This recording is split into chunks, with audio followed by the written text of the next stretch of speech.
see bum-ass receivers and running backs getting behind our secondary. If you get one of the SEC schools in that 5th spot, I'll bet you they have the highest odds to win the whole damn thing. And hate from the Miami fan base and, he says this and this and that.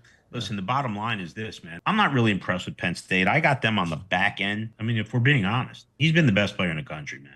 Going for the corner. Touchdown! And the kick is what is he looking at? What a hit! Ball's free. Eugeni's in the house. It's scooped up by the Dixon. Marcus Walker. You believe that? Unbelievable. They got blockers. Boise State. We're going to win the football game. Sneaks is going to throw. Watson. Touchdown.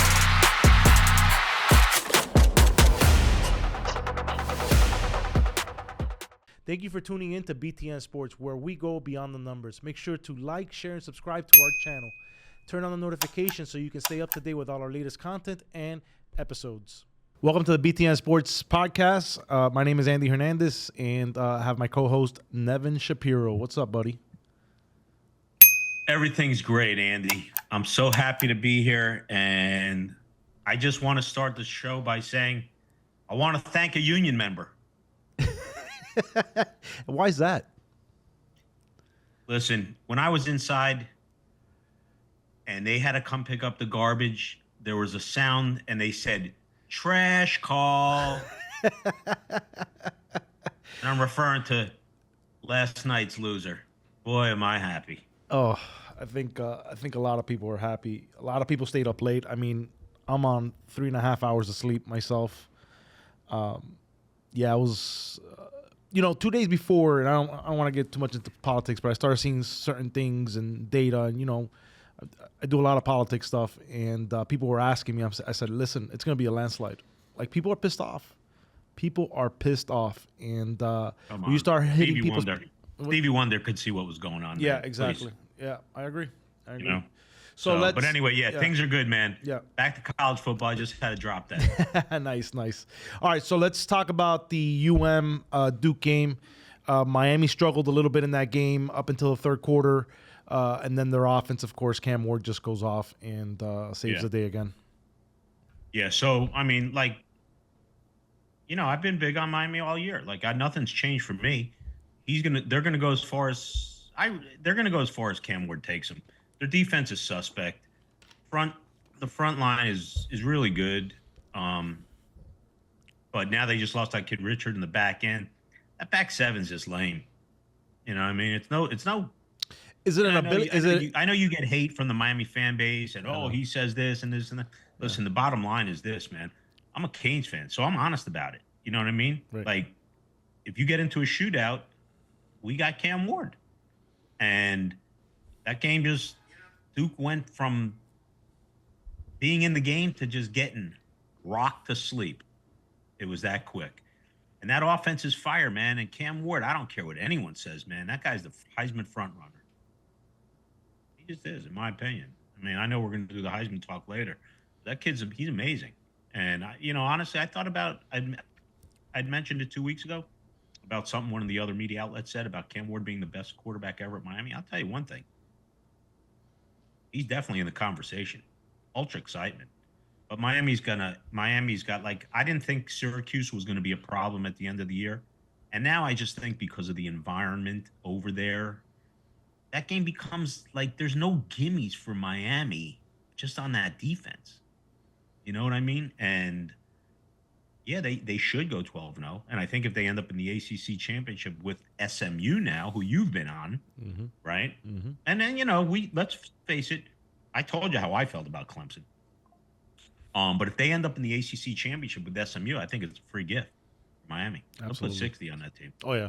That'll be a shootout, and SMU will get theirs. Yeah. SMU will get theirs, too. Yeah, there'll be 100 points at least scored in that game. Yeah, I mean, listen, whatever the total is, just take over. Yep. It just don't matter. Yep. It don't even matter what the number is. So before we get off their secondary, do you think it's an ability thing? Do you think it's a scheme thing? Or do you think, and we've talked about a little bit about the things that you're hearing from people within the program about the defense and the defensive coordinator, but their defensive backs are young. So is it an ability thing, or you just think they're inexperienced and this is why they're being, they're getting torched? So I was gonna I was going to bring this up later in the show. On some of the things I've been hearing all around, not just, the Miami stuff, but as it relates to that question, you brought it up. So now I'm going to just jump right to it. I spoke with a couple of my people that know, right? And then as recent as Monday. And they say Lance Guidry's the problem, the defensive coordinator. And I'm being told he's a yes man. And there's a really big pull for, I don't know why they keep saying this, because this name Randy Shannon keeps coming back, but I know he would never work for Mario Cristobal and vice versa. But they just I keep hearing that guy's name. I just keep hearing that guy's Associated name. to Miami? Associated to Miami? But I still stand strong on that Lane Kiffin to Florida deal. Well, funny enough, Paul Feinbaum comes out with it. I think it was Monday, and you had said it last Wednesday, and we have the timestamps to show that. And all of a sudden, Paul Feinbaum comes out with it. So I found that pretty laughable, to be honest with you. Yeah. I mean, listen, don't forget that November 23rd game, Mississippi at Florida. Mm-hmm. He's going to be auditioning for his new employers, and employees, I guess. I'm hearing Lance Guidry is the problem. I can't confirm or deny that. I'm not there. I just see some massive lapses and breakdowns, and I see bum-ass receivers and running backs getting behind our secondary. That's it. We ain't scaring no one on defense. And I just think really, and this is the way, and I've already forecasted the way I saw it. Have I not been telling you I think they go 12-0? They had stumble spots along the way, but I think they were going to go undefeated, and I've said it, and I said they could go in as a 1 or 2 seed. And what I see happening is I think Miami cruises to the semifinals. I really do. And they could win it all. They could win it all. But I just think if they end up in a matchup with an Ohio State or a Georgia, what their defenses, those opposing defenses, would do to a Miami offense, I think would be an equalizer towards how bad Miami defense is. If you understand what I'm saying. I just think there's a matchup problem there. Do you think that's not the same?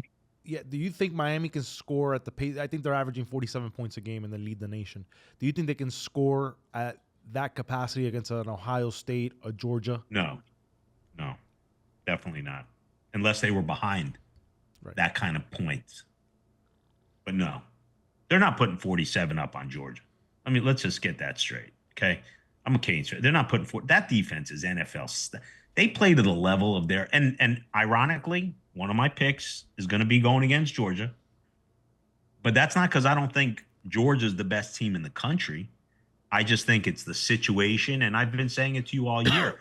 These are all situational games. Even last week, Penn State, I had told you weeks before, leading up to that game, Penn State's not that good, but they could beat Ohio State. And they had a chance to, right?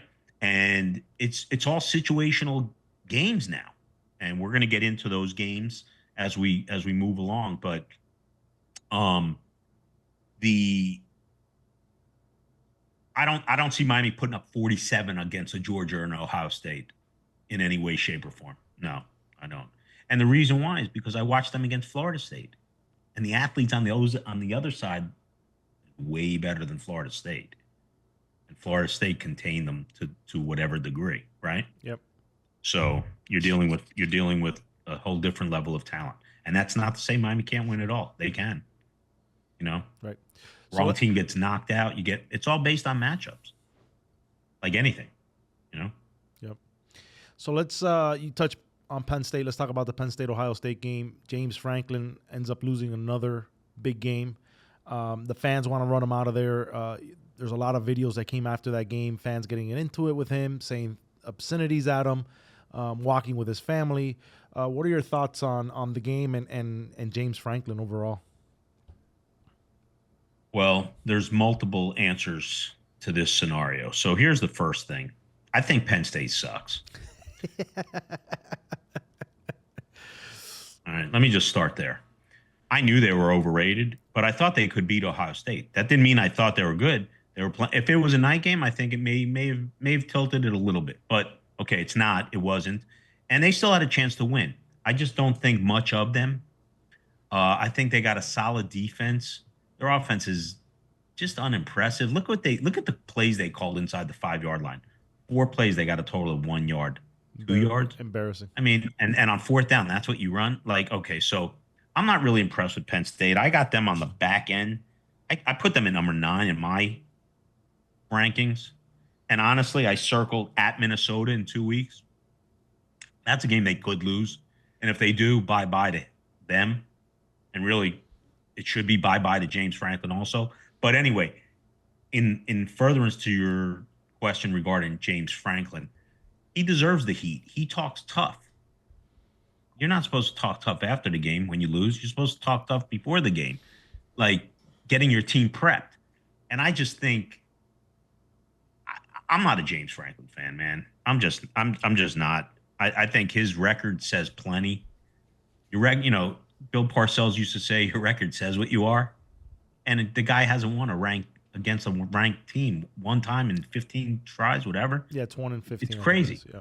Now, the way the fans came after him, that's when I think we start, and I found out in my own personal situation, fanaticism, like being a fan and being a fanatic. And I can empathize with the fan. Right. I mean, I threw a bottle at the referee's head for the Ohio State-Miami game. Terry Cooper, or whatever his name was. So, yeah, I get it. And those are for big stakes, of course. But I think we're out of control as a society as it relates to that. That's honestly the truth. I can only say that now because I'm older and I've been through my own circumstances. But I get why they become out of their minds fans. But when I saw him walking with his 3 daughters, I think, or 3 of his kids, and they're just attacking, there's a time and place, and that's not appropriate. Yep. Yeah, that wasn't the place to do that. And people have so lost I mean, we're just of respect. we're in a day and age where, like, fans are they're over. Fans are overstepping their boundaries. You see it all over the place, NBA, everything. Mm-hmm. I think it's a sign of the times and the lack of respect in general out there in society. But sports enthusiasts take it to another level. It's similar in like yesterday's election. It goes on. You're in the you deal with the political stuff. Mm-hmm. So you see. Republican, Democrat, you see the violence that brews and the heat that comes with it. Yeah. But yeah, I think it was out of line the way they came after him. But I think his criticism is well deserved. Yeah. I think sometimes when you get put in that position, you can't respond, and he responded, and they win once you do that. And we've had conversations about that in your particular situation. You know who you're talking to. Yeah. So it's tough, but you gotta be able to just put it to the side because you got bigger things in front of you. If they touch you, if they do something, then react. But if they're saying something and you're walking by in the stands, he stops and starts getting into it with the guy and starts asking him for his name. Just think it's unwarranted. It's beneath you as a leader of a program like Penn State. So he can't be getting caught up with that, in my opinion. And I'm in agreement with you. Yeah. I'm in agreement. What were your thoughts on the Oregon-Michigan game? Oregon traveling to Michigan. You thought that Oregon may have had a hiccup in that game, and they actually covered in that game. So what are your thoughts on that? Well, I think it's safe to say that Michigan has left the building. They suck. They got big problems. Jim Harbaugh knew exactly what he was doing when he got out of there. And Michigan hung as hard as they could. And really, they should have covered. Oregon scored a touchdown with like less than 30 seconds left. It was an unnecessary score, but necessary if you got Oregon. Right. And Michigan has no offense whatsoever. None. And that's why one of my picks this week's going to be Indiana, because I don't see how Michigan can score. They are. I hate to say this, it's a toss-up between them and Florida State. Now, you knew it was coming. I mean, you knew it was coming. I'm sorry, Andy. But, like, man, they're bad. Are you really sorry? Because you keep apologizing to me, but I don't think it's a sincere sorry. Like, I don't think it's a sincere apology. You know, I'm gonna have to give that to you. You're right. I'm not really sorry. I know you're not sorry, and that's like the mess. You know, it's the fucked up thing about this, that you're telling me sorry all the fucking time, but you really don't fucking mean it. It's like it's a fake sincerity. You're an asshole, is what you are. Yeah, it's a fake sincerity. Yeah. So if I asked you at the beginning of the season, I say, okay, Michigan's on the road to Indiana, and Michigan's getting 14 points, what would you tell me? Tell you, I don't want to rag on myself. It's so self-deprecating, but you know, it's not practical. It's not realistic. You know what I mean? But it's in the day of the portal. It's where we are in college football. This guy, you know, the coach, Kirschnetti from Indiana, he's done a great job. And Indiana today is what Michigan was last year. Now, the one thing I will say, Indiana has 103rd ranked. Their schedule's pathetic. Strength of schedule, I think, is ranked 103rd. But I've been on them for a few weeks, and sometimes you got to get on you see a clear path. Like you may have seen SMU. Mm-hmm. You told me that a few weeks ago, and I laughed at you. I know you did. Right? But the truth of the matter is, they're on their way to the ACC championship game, more than likely, to play Miami. More than likely, you know. So I can't believe Indiana's favored by 14, but they should absolutely blast Michigan because Michigan just can't score. They can't score. Their they're in bad shape, man. Like they're in bad shape, and probation's probably coming for them too. On top of it, I mean, it's going to be dark times in Ann Arbor. Yeah. So they're going to have to celebrate, you know, last year's champagne for a while. Yeah, I agree. They are a really bad football team. Just not very good. I mean, they're in the way. Yep. They're a doormat. I mean, Indiana's favored by 2 touchdowns. When would you ever see that? You never. I don't have they ever even been favored over Michigan? How's that? Ever? Probably ever. Probably first time. Probably first time ever. I agree. You know what I'm saying? So, like, you know, so probably the lines probably should even be higher. But if they made it any higher, the whole world would bet Michigan. So Vegas has to keep it within reason, I think. How can they keep up with them? They can't. They can't. Indiana gets 14. They get ahead 14. How's Michigan coming back?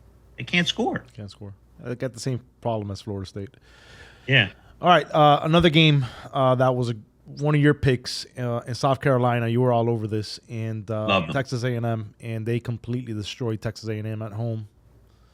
It was one of those setups, especially at night.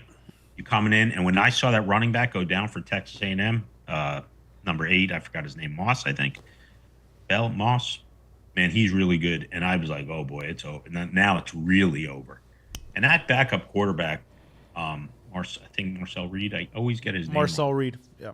Reed? Yeah, really good. Like, A&M's good. I think they still could beat Texas last game of the season. Le'Veon Moss is the name of the quarterback Moss, yeah. that went down. Yeah, Le'Veon Moss. Yeah. Really good running back. And I knew it was lights out. But when you saw South Carolina jump on them early, you could already see it. And they get live there. You know, they'll pull one of those every year. And this year I think they've done it twice. But and they hung in there with Alabama, even though that was on the road.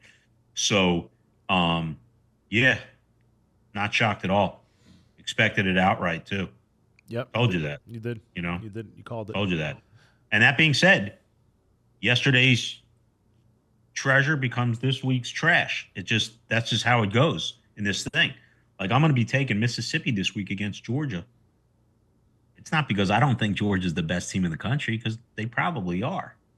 But I just think it's such a setup, the situation, and it's week to week. Like, you can't pencil anyone in.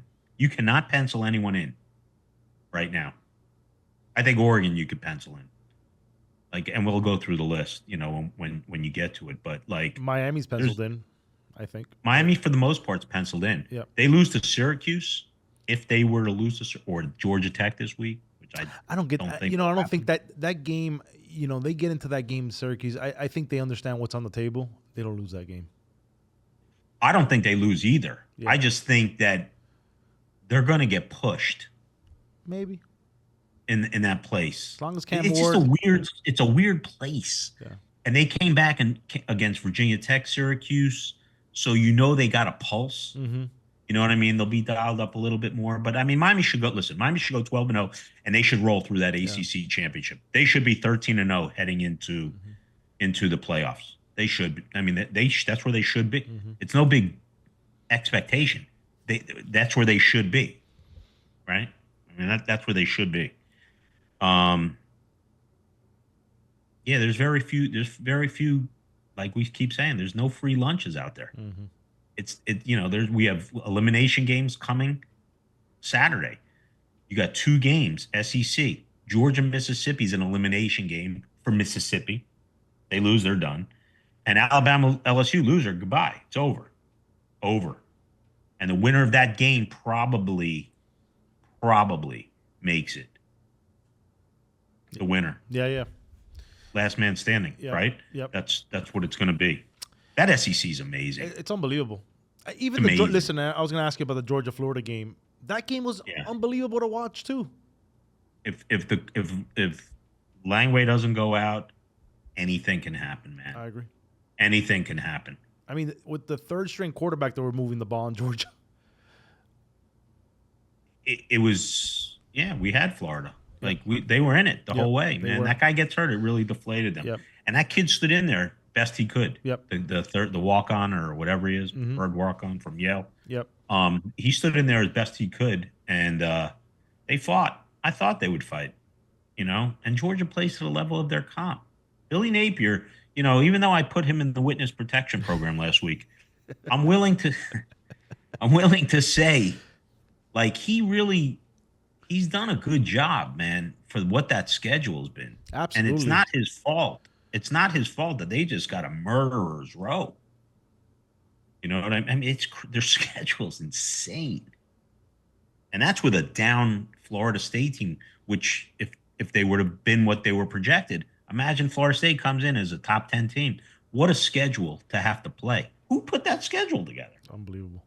That's tough. It's crazy, man. Like, I'm never going to defend the Gators. I hate them. But Napier's really, like, done a solid job this year, man. They're 4-4. And they play hard. They've gotten better. You've seen the improvements. They lost to Miami. No embarrassment. They lost to Georgia. Fought hard. They kicked Kentucky's ass. They beat Central Florida down. Mm-hmm. I'm not, like, keen on their whole schedule, but, like, they could pull a shocker. If, let's say, LSU beats Alabama, I could see the Gators giving them problems in 2 weeks in Gainesville. LSU, like we talked about yesterday, LSU-Florida is always a rivalry game. Even that 2019 LSU team was tied 28-all with them going into the fourth. Yep. In Death Valley. Mm-hmm. You know what I mean? So, no free lunch, man. I mean, just there's so many scenarios that could take place between now and then that you just can't pencil anybody in. You just can't. And I was listening to the game, and Chris Fowler had made a point, which was I don't want to take credit for it, like I did the research, but I heard him say it. And if you become the number 5 seed, what a sweet spot, I saw that. Yep. What a sweet spot. You get the first home game. You play a home game, which you should win. If you're a playoff team and you're playing at home, you should win, right? And then they would play the leading team in the Big 12. That's a gift to the semis. Who wants to win their conference? I'd rather be the 5 seed. I agree. And I said that I made that point, I think one of our first episodes, I said you would almost rather not play the conference game and get like the 5th seed. I said that. It's great, man. I didn't even know that point. Yeah. But when I looked at it, I said, man, what a great point. Yeah. Because that Big 12 is just garbage. It's garbage. Didn't I tell you Iowa State was garbage? That's why I projected them to lose. Yeah. And now I think they're going to lose again this week. Yeah. And next week. But It's we'll get to definitely that. an advantage. Those conference games or conference championship games are definitely a disadvantage for these teams, I believe. Yeah. Yeah. I mean, it's really exciting. It's great for the fans. But I'm in agreement with you on that. And it's just, I don't want to say it's too much football because we love it, but it's too much football. It's too much football, yeah. Yeah. Yeah. You know what I mean? As far as like. If you get one of the SEC schools in that fifth spot, I'll bet you they have the highest odds to win the whole damn thing. I'm crazy. I'm not even. Listen. If Oregon wins the Big Ten, Ohio State, the bet for the rest of the way. I agree. They are. Mm-hmm. I mean, I'm saying it now, which leads me to my tip of the week, inside information for you. Ooh, give it to me. Shared it with you. Ready? Did you? But I'll share it with you. You got tips every day. I mean, I can't keep up with you. I mean, like. Yeah. So I'm being told, and this is by chance that I got this information. If Ryan Day does not win the national title, okay, yes, you did this year, yep, he will be replaced by Mike Vrabel. Will be the Ohio State head coach. And this is from someone directly in Columbus. Mike Vrabel, former Tennessee Titan head coach, former Ohio State player, will be the next coach if Ryan Day doesn't win. And why is Vrabel? We're saying it here. Yeah. Why is Vrabel the front runner for that job? Did he tell you? First of all, he's a great coach. Yeah. Second of all, he's Ohio State roots, mm-hmm. and he would kill it there. He would kill it there. And that was from a very reliable source. So do with it what you may. So but if Ryan Day doesn't win the national title, well, he's going to get a target letter, and but if he wins the national title, I could also see him possibly going to the pros. So there may be something to that name. Okay. We'll do our digging. Sort of finds me this information. So I have a question for you. Yeah. With your experience, does Dabu Sweeney get a target letter this week?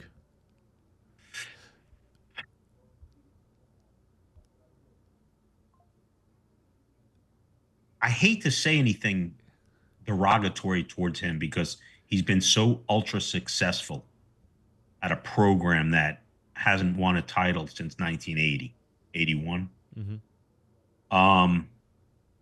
But when the times change and you don't change with them, you got to be shown the door.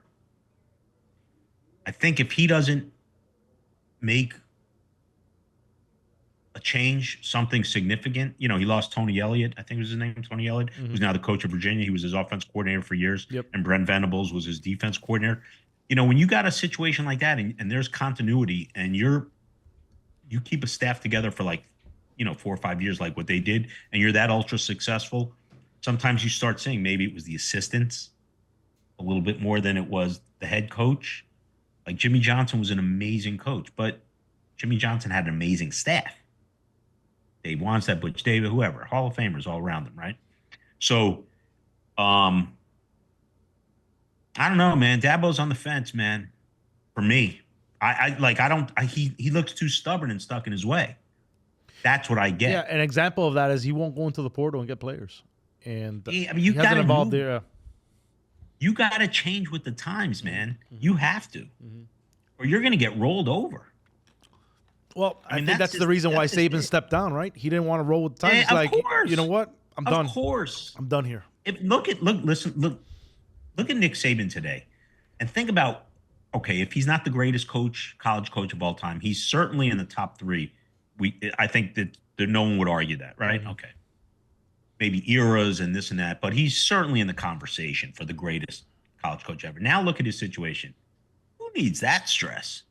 Re-recruiting your own guys? Man, fuck that. He's making whatever he's making, and he looks like he's loving it. And he's good at it. And That's the dream. That's the dream. And he just knew it. Like it's a different game now. You need young guys, not to knock the old, but like you need young guys, man, that are gonna you gotta re-recruit your own kids. I know because I know what I hear, locally about the kids that are, you got everyone negotiating for everyone, and there's talks going on, and it's tampering, and it's everything. You know what I mean? And like, if I'm Mario Cristobal with no Cam Ward next year, I'm renegotiating my contract this year with Miami. Yeah, kind of Mike Norvell situation with Florida State last year. Right. I mean, I'm not saying Miami's going to be. Yeah. I'm not saying Miami's not going to be good next year. Yeah. He's got that ship right from what it was, but like when the iron's hot, man, you strike. He's loaded. The roster's loaded, but you know this very well. If you don't have a quarterback, you don't have anything. You know what I mean? Yeah. So, like, what if they didn't have Cam Ward? Yeah. You could easily see they would have had whatever losses you may want to put up there. 1, 2, 3, whatever. But yeah, they do have him, so they don't have to really worry. But next year, I'm just not a big fan of this guy, Emory Williams. And I spoke to a former Canes player. I asked him that specific question the other day. I said, let me ask you a question. What do you do about the quarterback situation next year? And he said to me, he told me that he thinks they got enough talent around this kid, Emory Williams, to sustain and survive. That was his response to me. Do I feel that way? I don't, because I don't care for the kid. I don't, not that I think he's a bad quarterback or a bad kid. I don't have enough sample size for me to really give him a judge, but I saw him against Florida State last year, and he was average. But he was also a young freshman in a hostile place. So that wasn't the greatest atmosphere to start your college career. I remember Dorsey when he first started. He, wasn't like lights out. You know what I mean? But that position is you know what it is. Mm-hmm. Yeah, they're high on him. People that I know that are close to the program, and I've told you this, that they're high on Emory Williams. I haven't seen him play. I saw him play that one time at Florida State, and he's taken a few backup snaps. So I haven't seen enough. I couldn't tell you which way, but I don't have a strong opinion either. Mm-hmm. I don't have enough sample size, and I'm not there like watching practice it. I don't know. They're lucky this year, but anyway, the point is, if they go as far as they can go, if I'm Mario, I take that opportunity to renegotiate now. And I think he probably already knows that. Yep. All right, so let's go to let's look at week 11. Last week you were basically 6-6. You're killing on the totals. You were 4-2 on the totals. Your picks were 2-4. A couple plays here, a couple plays there. You could have had a really good week. The Michigan game cost me a 500 week on that. The big play for me was South Carolina, but the totals have been unbelievable. And listen, you're just gonna have like, who saw Louisville beating Clemson outright? Like, who? Like, is that the same team Miami played?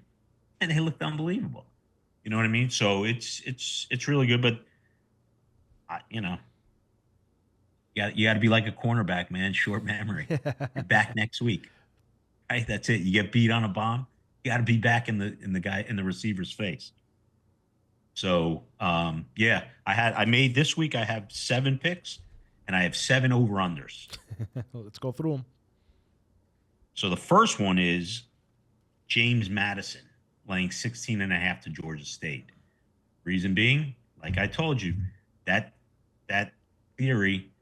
This is Georgia State's 3rd straight road game. I think it's a 90% proposition when the team that's playing on the road for the 3rd straight game just gets mauled. James Madison, 16.5. I checked the lines on DraftKings this morning, so I'm just going off those numbers. Tulane laying 26.5 to Temple. Unless my rabbi's coming out to bless the Owls, big trouble for the Owls. Shout out to the 215, by the way. The Green Wave is about to swamp the Owls. Next one, and this is my play. I have 2 plays this week that I love. Next one, South Florida against Navy, getting 3. I knew that Navy ship, no pun intended, was going to crash at some point. It did. It did against Notre Dame. Did it hit an iceberg by any chance? I think they got the Village people running the offense now. I love South Florida getting 3. I think they win outright. Is that game at home or away? That game's at home. Okay, yeah. And I like Navy, you know what I mean? But, we've been on them. You like sailors? Is that what you mean? The what? You like sailors? Is that what you mean? Oh, no. That's not what I meant, no. Yeah, you made a YMCA reference or Village People reference, I got to ask. Yeah. Listen, no Diddy. Pause. Okay, so the next game I like is Kansas against Iowa State. I saw that line break 3, which is the resistance, down to 2.5. Iowa State, they shot their load. They're done. They're a fraud. I don't want to, take self-deprecating shots against myself, but Iowa State's in the Bernie Madoff category. Any hate directed at me, please send to Beyond the Narrative. I like Kansas getting 2.5. I think they beat Iowa State outright. Iowa State will end up with 3 losses, in my opinion, which I thought they would anyway. Yep. Next game, Mississippi. I like them against Georgia. I do it begrudgingly because I have a lot of respect for Georgia, but I just think Georgia can afford a loss. Mississippi can't, and they're just too good, Mississippi, to miss the playoffs. I really do think they're the best team behind Georgia in the SEC. Interesting. Actually, no, excuse me. Texas, Mississippi. I just think Mississippi belongs in the playoff. I think they're really good. Texas is probably the second best team in the SEC. I got Indiana laying 14. It's probably going to go to 14.5. By the half if you have to. I just don't see how Michigan can keep up with them. And Michigan really lost they got their guts kicked out last week against Oregon. If they can't get sky high for Oregon and show up, what's going to happen once they go on the road? I think they're a depleted ship. And I think Ohio State at the end of the year might really just take out a lot of anguish on the last 2 years. They've lost to Michigan on Michigan. And the last play, which I loved a lot more 2 weeks ago, but I think Utah ends BYU's run. They're at home. Is Cam Rising playing in that game? He's not. He's done. He's coming back next year, I think, for his 8th year. No, really. So this guy's been playing as long as you were in prison, is that basically? Yeah, except he's getting a pension. I'm not. It's crazy.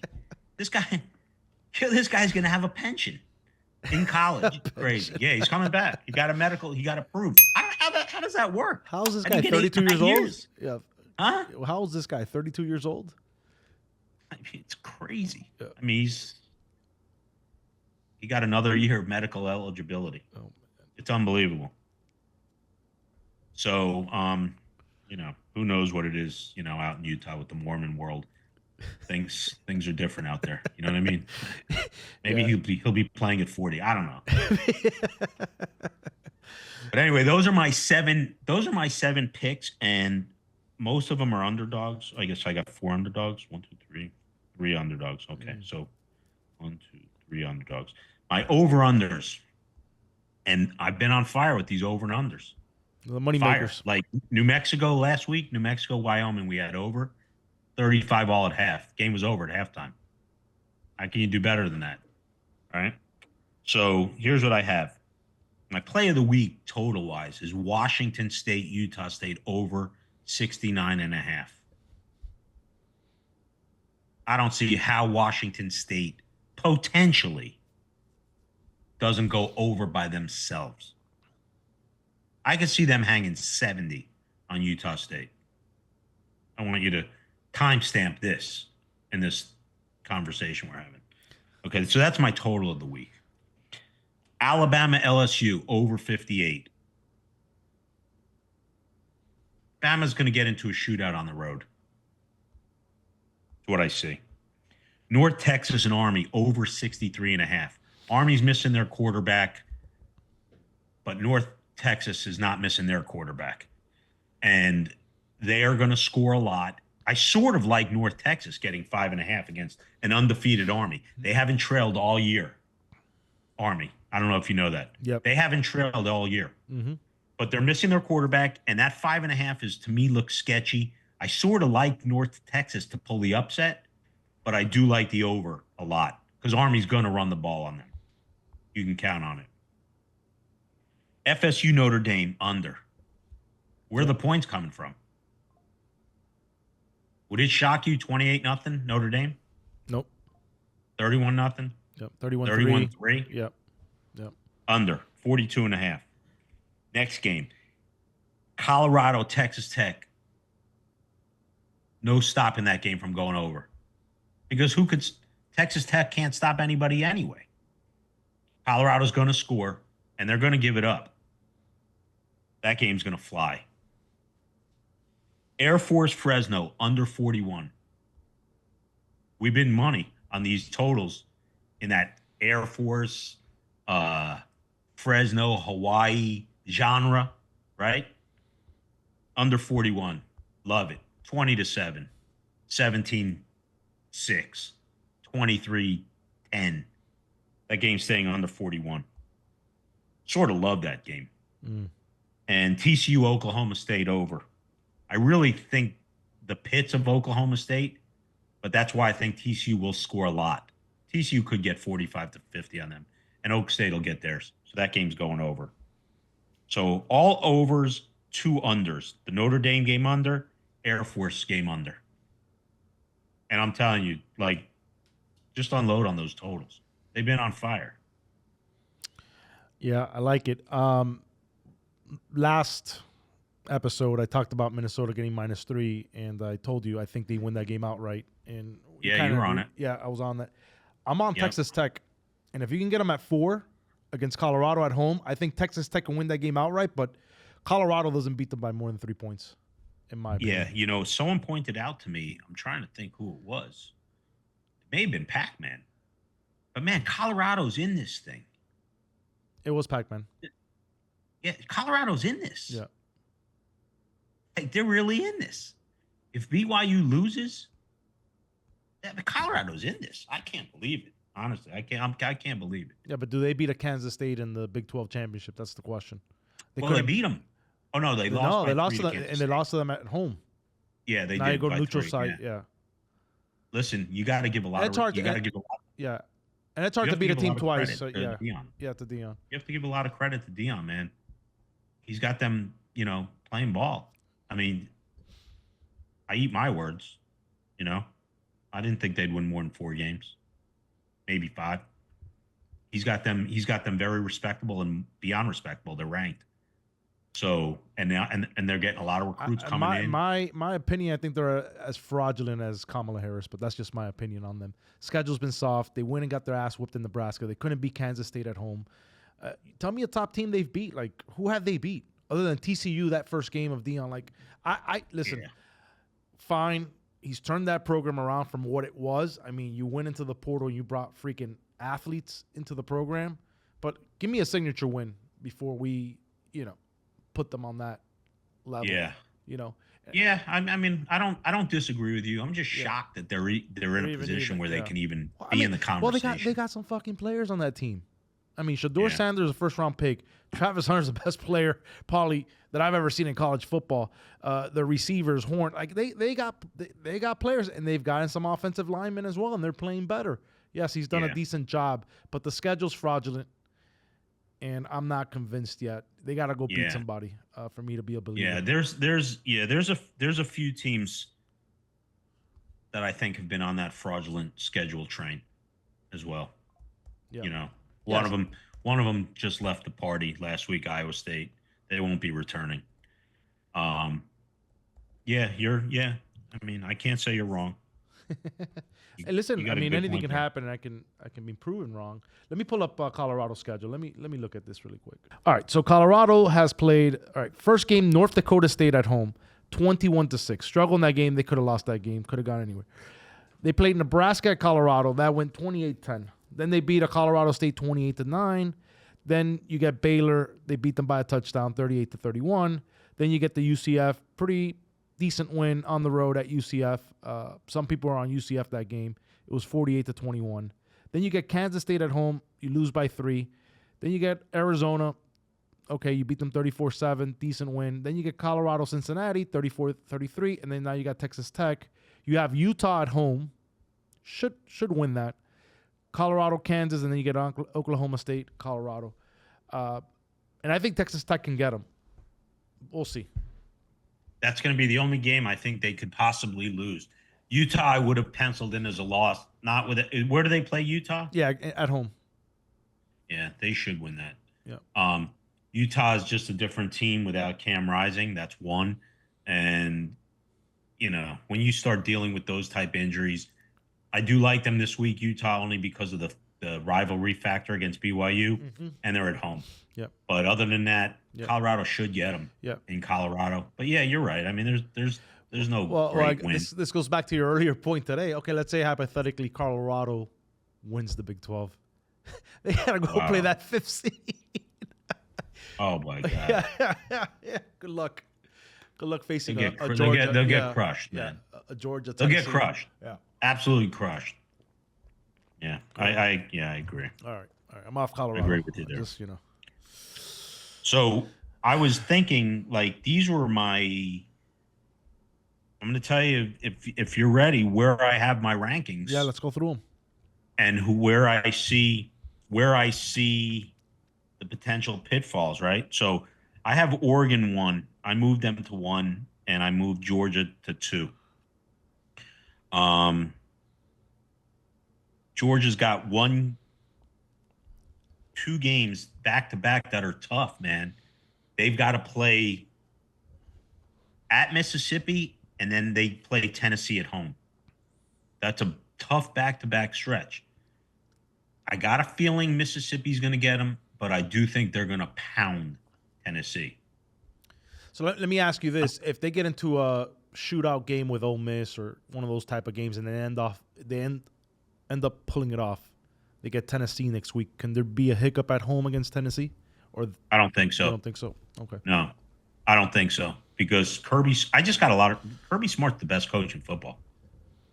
I don't care what anyone says. I don't think you can argue that. I don't think anyone. Yeah, can I mean, he's that. the best coach in football. Yep. I say it every week on this show. He makes adjustments, and they didn't look great last week, but they knew they didn't have to look great, and they still got through. And they really played a lot. I just cannot get past that comeback at Alabama and the way they manhandled Texas. You just can't forget that. Yeah. And I watched these guys last night on the show. Greg McElroy, Booger McFarland, and they said the same thing. And it's a great point, man. Like you have to remember what you've seen, because all we can go on is the eye test, right? And Georgia has had 2 great games, one in a loss, just the way they came back, and one in a manhandling win against Texas. I'm high on Georgia, even though I think they lose this week. But it's not because I don't think they're right there. It's just situational.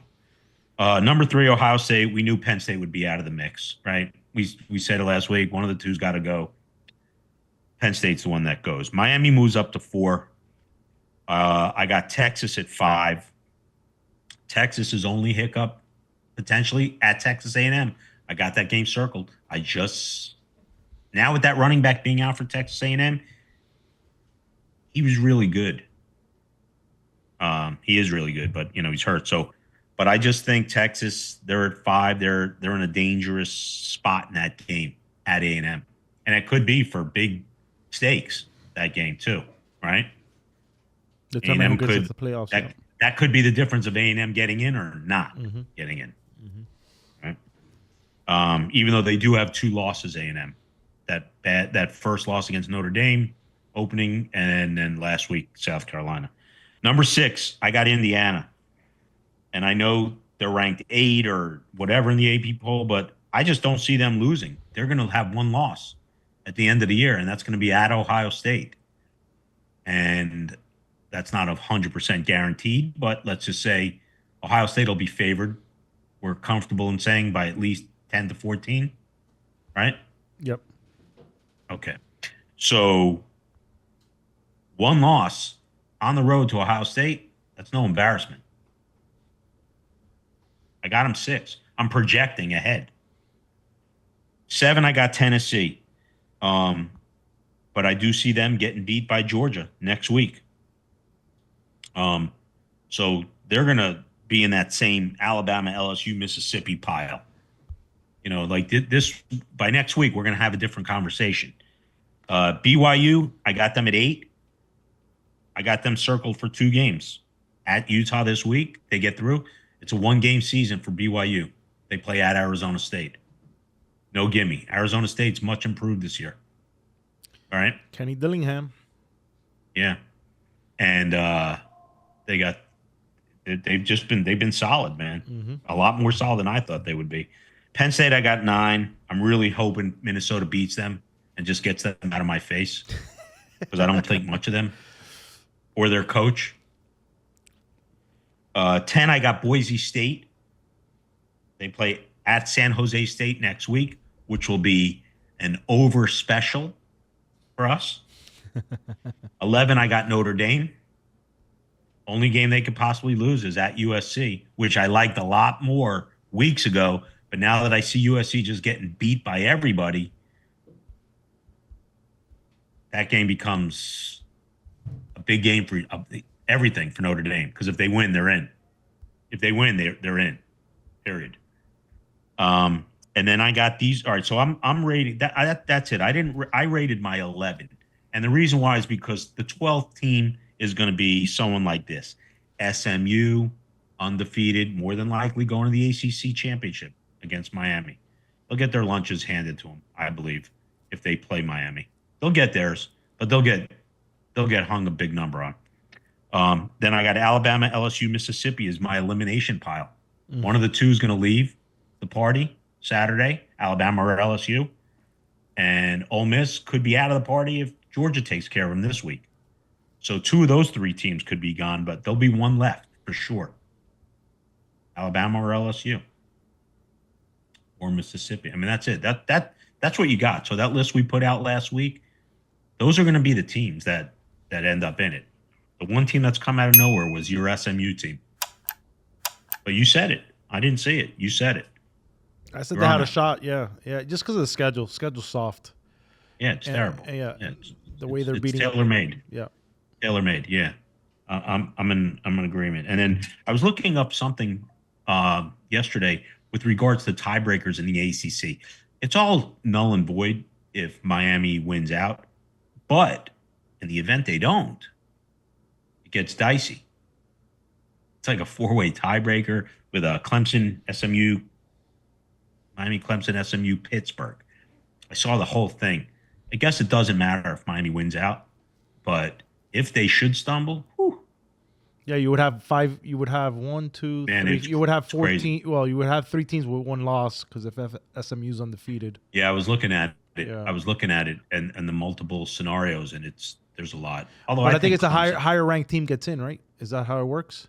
Yeah, there's so many if-then scenarios, but if Miami wins out, it doesn't matter.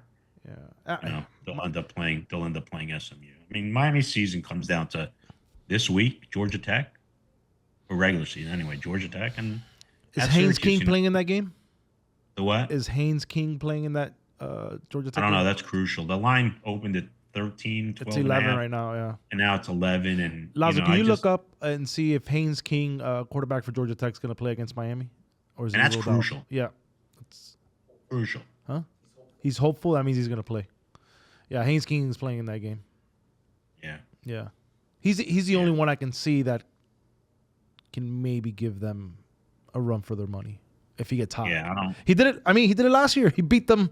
Mario didn't kneel the ball, and Homeboy rolled out and threw a beautiful pass. Yeah. I think it was a post and deuces. Listen, you just can't. You got to expect the unexpected with Miami's defense. I mean, if we're being honest, Cam Ward's amazing. Who says he's the highest? He's He's been the best player in the country, man. You know what I mean? I saw Dylan Gabriel moved into like the high. You can't tell me Dylan Gabriel's had a better year than Cam Ward. You just can't. Stat wise, probably not, but they look at the wins too, and who are the wins against? That matters. Maybe. I mean, they got that one win against Ohio State. It's a big win. Boise goes undefeated. They beat Boise. True. I guess. Yeah. I don't know. Cam Ward's made just some unbelievable plays, man. Yeah. Not to take anything away from Cam Ward. I am a Cam Ward closet fan, like I said, and I do think he's the best player in the country. So yeah. Yeah. But I'm just saying nationally, right? These voters, they'll look at a win like Ohio State, playoffs, undefeated, number 1 team. Yeah. We still got a few weeks left of football, but I would say if we're doing the Heisman like we do every week. Yeah, let's go right into it.